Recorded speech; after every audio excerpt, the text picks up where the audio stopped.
Creation of first man and first woman. Navajo, the first people came up through 3 worlds and settled in the 4th world. They had been driven from each successive world because they had quarreled with one another and committed adultery. In previous worlds, they found no other people like themselves, but in the 4th world, they found the Kisani and Pueblo people. The surface of the 4th world was mixed black and white, and the sky was mostly blue and black. There was no sun, no moon, no stars, but there were 4 great snow-covered peaks on the horizon in each of the cardinal directions. Autumn they heard in the east the distant sound of a great voice calling. They listened and waited, and soon heard the voice nearer and louder than before.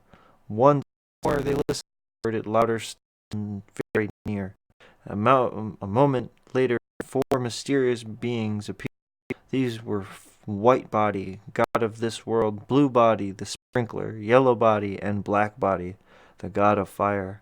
Using signs, but without speaking, the gods tried to instruct the people that they were not understood. When the gods had gone, the people discussed their mysterious visit and tried without success to figure out the signs. The gods tried on 4 days in succession and attempted to communicate through signs, but efforts came to nothing. On the 4th day, when the others saw the gods depart, Black Body remained behind and spoke to the people in their own language. You do not seem to understand our signs, so I must tell you what they mean. We want to make people who look more like us. You have bodies like ours, but you have the teeth, the feet, and the claws of beasts and insects. The new humans will have hands and feet like ours. Also, you are unclean. You smell bad. We will come back in 12 days. Be clean when we return. On the morning of the 12th day, the people washed themselves well. Then the women dried their skin with yellow cornmeal, the men with white cornmeal. Soon they heard the distant call, shouted 4 times of the approaching gods. When the gods appeared, Blue Body and Black Body carried a sacred buckskin. White Body carried 2 ears of corn, 1 yellow, 1 white, each covered completely with grains. The gods laid 1 buckskin on the ground with the head to the west, and on this they placed the 2 ears of corn with their tips to the east. For the corn they spread the other buckskin with its head to the east. The white ear they put the feather of a gold eagle, under the yellow ear the feather of a yellow eagle. Then they told the people to stand back and allow the wind to enter. Between the skins and wind stand and the white. Between the skins, the white stand back and allow the wind to enter. Between the skins, the white wind blew from the east and the yellow wind from the west.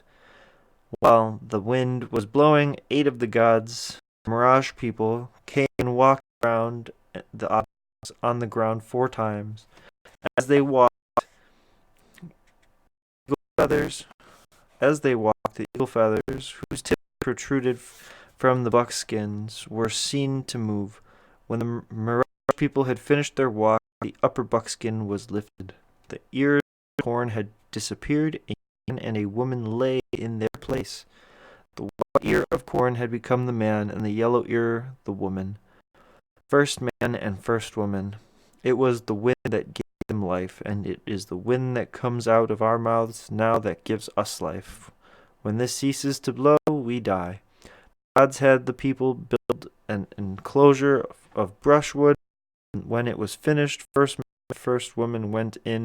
The gods told them, live together now as husband and wife. At the end of the 4 years, first woman bore hermaphrodite twins. In 4 more days she gave birth to a boy and a girl, who grew to maturity in 4 days, and lived with one another as husband and wife.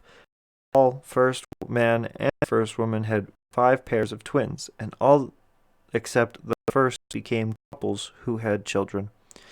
In 4 days after the last twins were born, the gods came again and took first man and first woman away to the eastern mountain dwelling place of the gods. The couple stayed there for 4 days, and when they returned, all the children had were taken to the eastern mountain for 4 days. The gods may have taught them the awful secrets of witchcraft. Witches always used masks, and after they returned, they would occasionally put on the masks and pray for the good things they need, abundant rain and abundant crops. Witches also marry people who are too closely related to them, which is what first man and first woman's children have done. After they had been to the eastern mountain, however, the brothers and sisters separated, keeping their first marriages secret. The brothers now married women of the Mirage people, and the sisters married men of the Mirage people, but they never told anyone, even their new families, the mysteries they had learned from the gods. Every 4 days, the women bore children who grew to maturity in 4 days, then married, and in their turn had children every 4 days.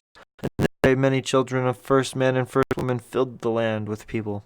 Based on a legend reported by Washington Matthews in 1897, it is very common in origin stories around the world for the first people to be hermaphrodites or bisexuals. Religious scholars have tried for years to find an explanation but have not yet succeeded.